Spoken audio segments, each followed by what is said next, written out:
Let's take out our Bibles and learn together.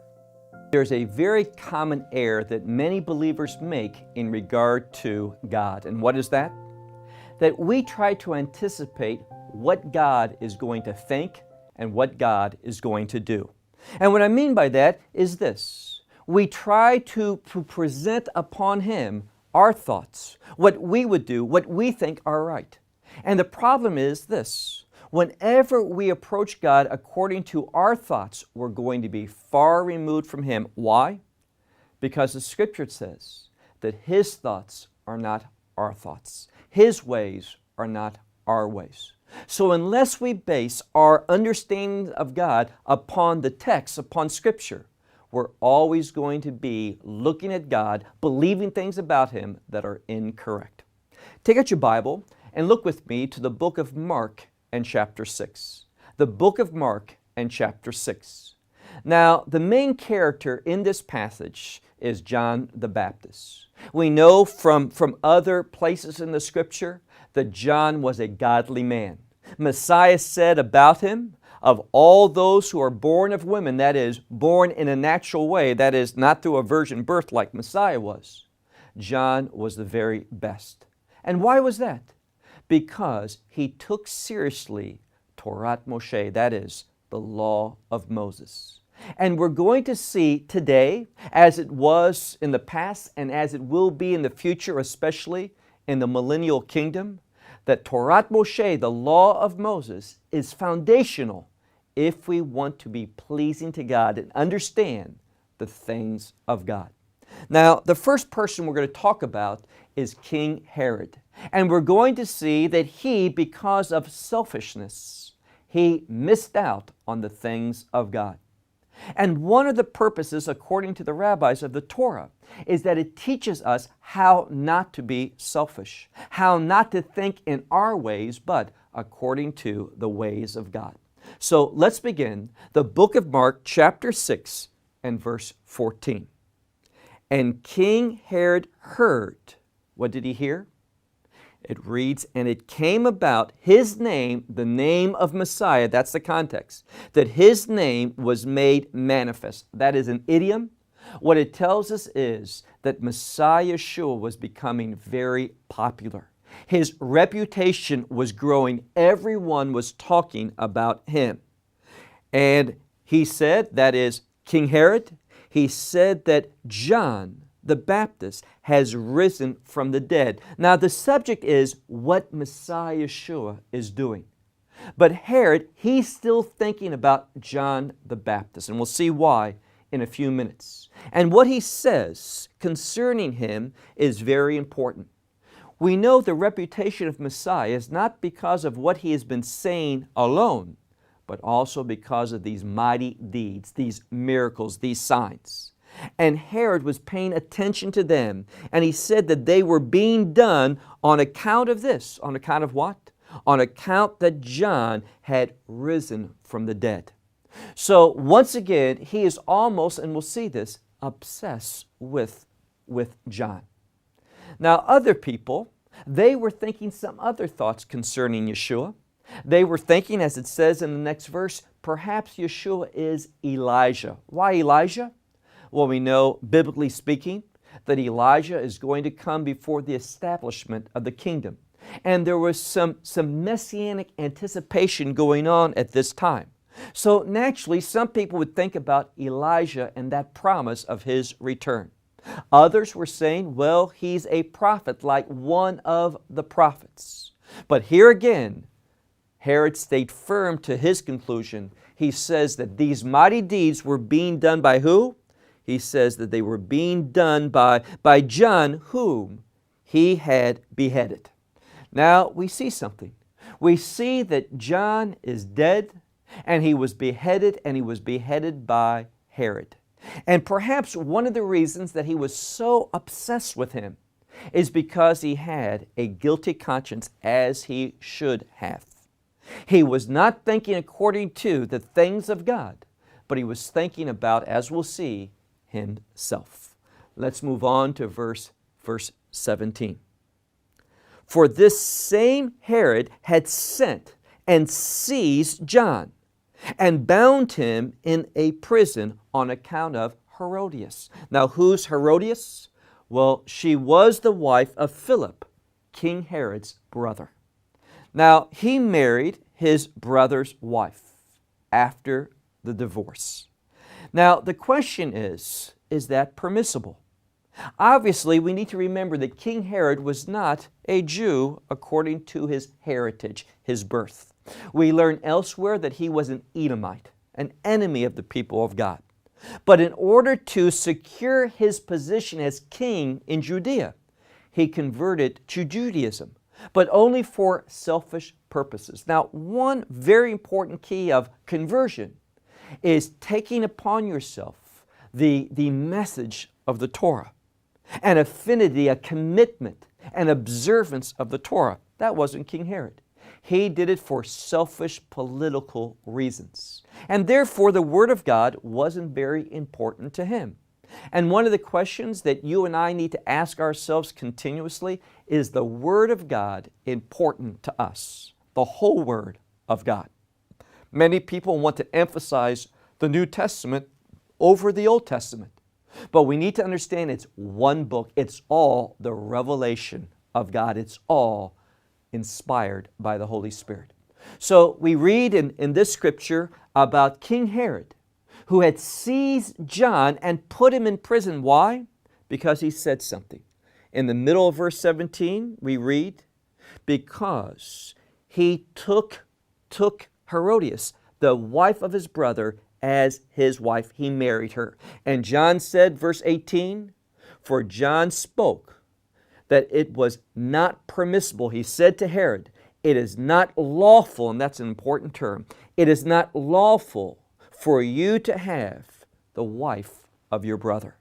Now, that's important because he's not talking about his views, his impressions, how John would make decisions. He says it's not lawful. Literally, it's not according to the Torah. So he wasn't giving his opinion, he was giving the truth of God. And that's important. We're going to learn in a few minutes that John was a godly and righteous man. Why? Now, it doesn't mean he was without sin. All people have fallen short of the glory of God. But John was someone, that expression, a good and righteous man, refers to someone who was applying the Torah truth to his life, who was walking according to the revelation of God. So John said to him, it is not lawful. And what was the results? Well, keep reading verse 19. But, that is, in regard to the law of God, there was someone who had a different opinion. And who was that? It was Herodias. But Herodias, she was offended by him. Why by him? It wasn't his law, it was the Torah. But she just heard that John, he was the mouthpiece. And what did she want to do?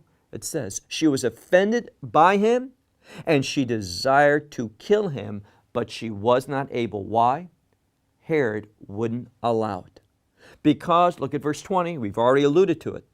Because Herod feared John, seeing that he was a righteous and good man, both in word and in deed.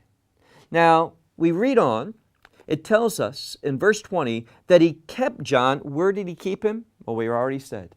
He bound him in prison, and he heard him often, and he did many things. Now, what this is referring to is this, that John had a mighty influence in Judea and all of Israel. We read earlier on in the gospel that all Jerusalem, Judea, and other places were coming to John's immersion, an immersion of repentance. That is, John was turning people towards God. Pretty important thing to do. And because of one little commandment in the Torah about marriage, what happens? He was put into prison. Now, wouldn't it make more sense for him just to say, okay, you can marry her, and that way you could get on with his work and turning more and more people on to God and bringing them to repentance? From a human standpoint, we would say yes, but our human standpoint is never the truths of God. God is concerned about holiness. And holiness involves every aspect. So John took a stance and he was put in prison. And we're going to see because of that stance, he was even put to death. Now, that's not the theology of many people. You mean if I walk with God, I obey Him, I take a stance, I speak His truth, that it could cost me my life? Absolutely. In fact, it's happening today in many countries, and it's going to happen all over the world in the last days. When people take a stance for the truth, they're going to suffer in this age, but in the age to come, they will be blessed. And that really brings about a question of what's more important to us, this age or the age to come. Now, let's continue on in our study. We see that he kept him and he heard him, for he had done many things, and he gladly heard him. Now that sounds redundant. He heard him, for he had done many things, and he gladly heard him. But even though in English you can only translate it the same way, in the biblical language there's a very important distinction. The first time that phrase, "and he heard him," is used, it's in the aorist. What does that mean? It's from the perspective of entirety. That is, Herod heard all the things that John was saying. But at the end, it changes to the imperfect, which means he was listening to him, but there came a point when what? When he stopped listening. Why was that? Well, that's what we're going to see in this final passage of this section of Scripture. Let's move on now to verse 21. We read here, "And there came about a day of good season." So now it's an expression from Herod's standpoint of a good time. Why? Well, we keep reading and we find that it's his birthday. And what does he do? He makes a festival. He makes a banquet for his birthday. Now, what I want you to see before we look at it, I want you to see that there's many similarities between this final section we're going to look at today and the book called Esther. We're going to see many of the same things that occurred in the book of Esther to help us understand and interpret this passage correctly. And we see that in both the book of Esther and in this passage, there's a king. And a king is going to make a wrong decision. He's going to be motivated by a wrong set of factors. So one of the questions that we should be asking ourselves is simply this: what motivates us? Our desires, our wills, our plans, our objectives, or the truth of Scripture? So often people say, I don't know what I should do with my life. Should I take this job? Should I move to this city? Should I marry this woman, this man? What should I do? And they may pray and they say, I've been praying and God is just silent. And He will be. Why? Because if we want guidance from the Scripture, if we want to hear from God, what we need to do is begin to put the Word of God into action. And when we are faithfully carrying out the Word of God, God will direct our steps. He will open doors, close doors. He will be moving in our life. Well, we look here, and King Herod, he wasn't thinking about his administration. He wasn't thinking about what God would have him to do. He was thinking about having a joyful time on his birthday. Now, that's significant. Why?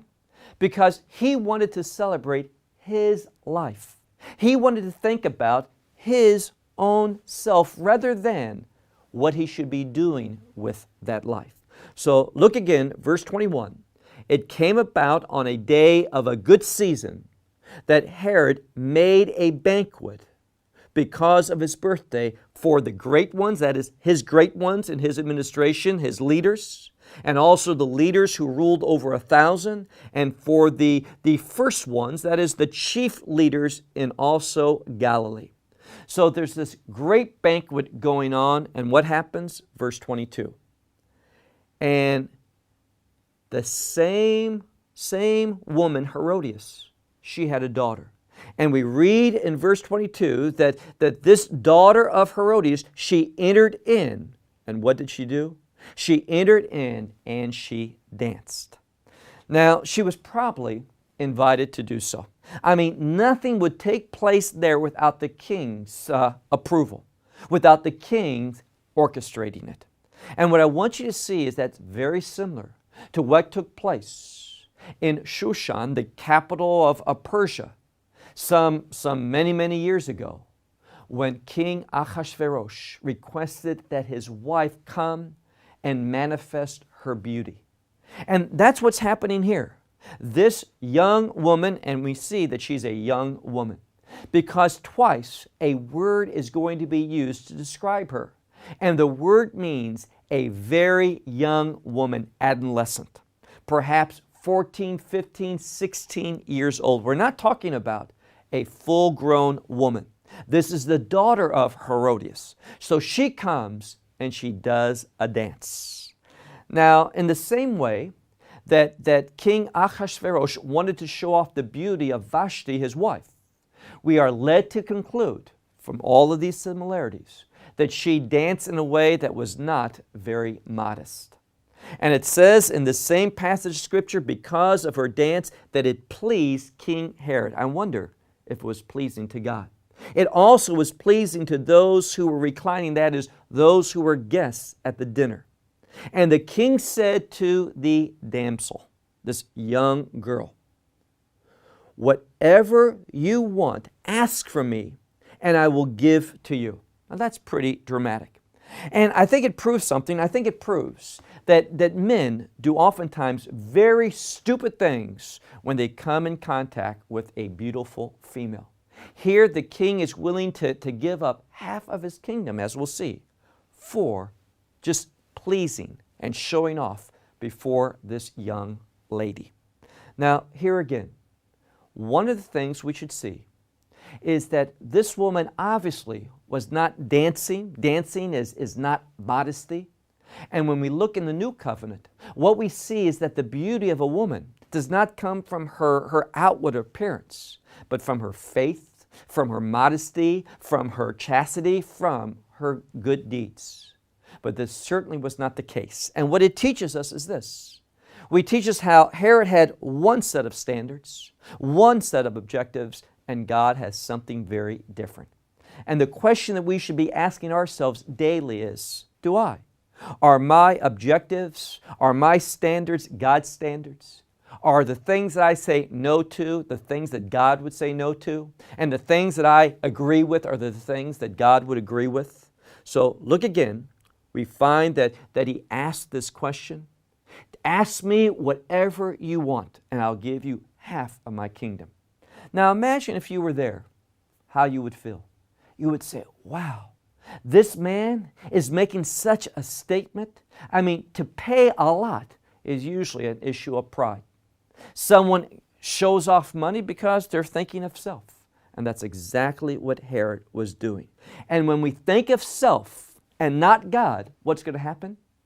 We're going to be easy prey for the enemy. That is this.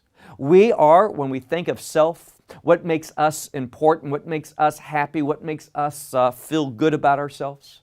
When we behave in that way, it's an invitation to the enemy to place a stronghold in our life, where he can begin to manipulate us and turn us in the directions that he would have us to go and do the things that he would have us to do instead of God's will.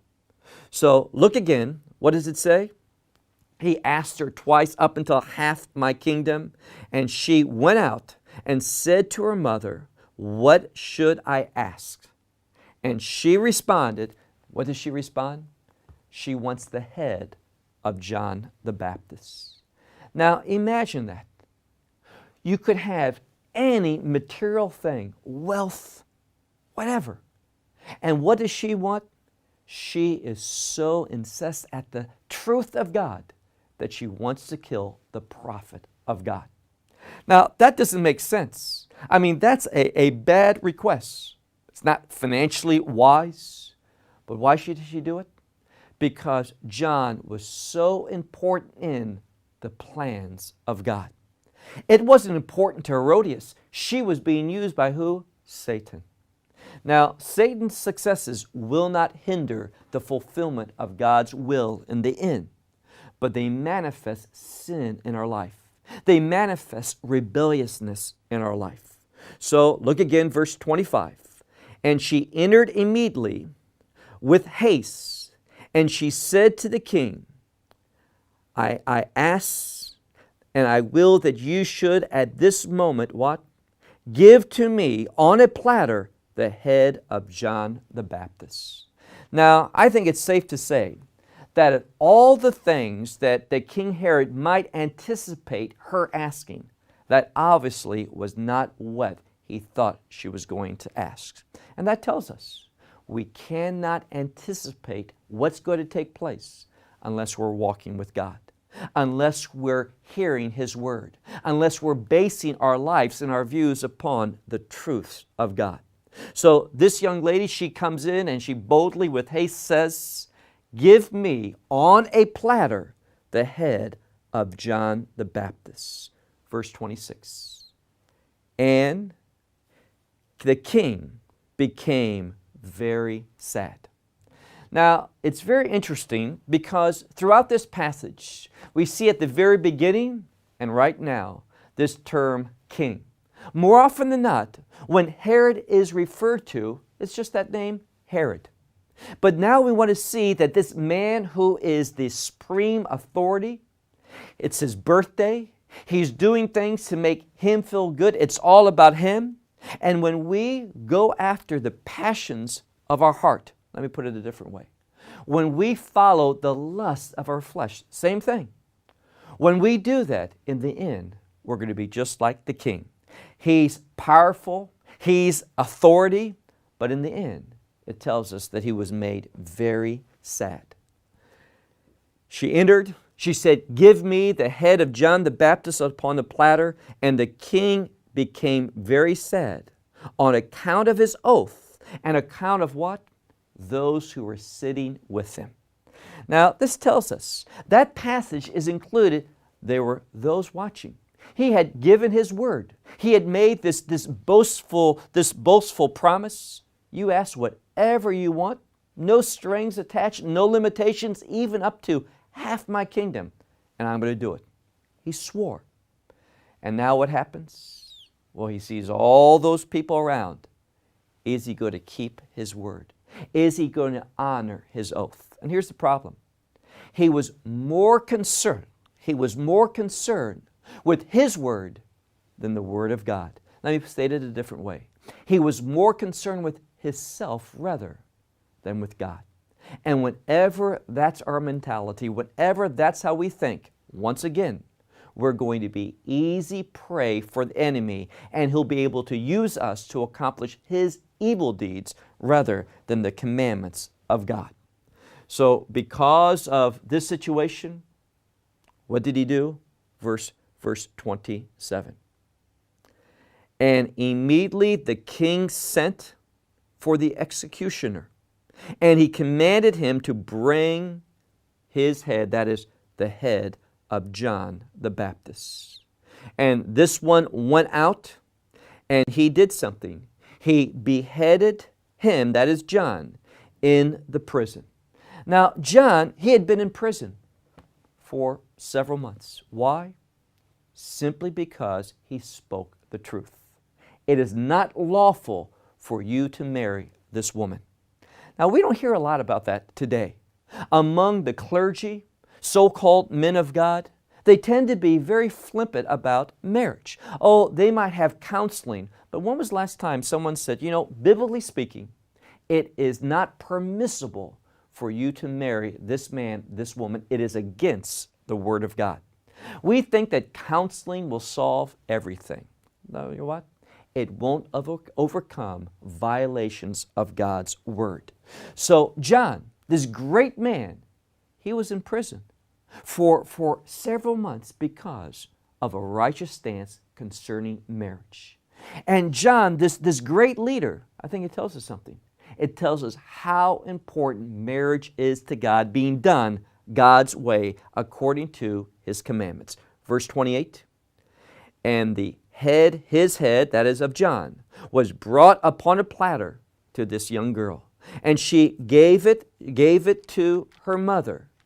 And what happens? Well, now we read in that final verse we're going to study, verse 29, and when the disciples, his disciples, now we're not talking about the disciples of Messiah Yeshua. We're talking about the Messiah, the disciples of John. When they heard that he was killed, when they heard what had taken place, they went and they did something. They went and they raised up his body. Now, don't miss this. The language of Scripture is so important.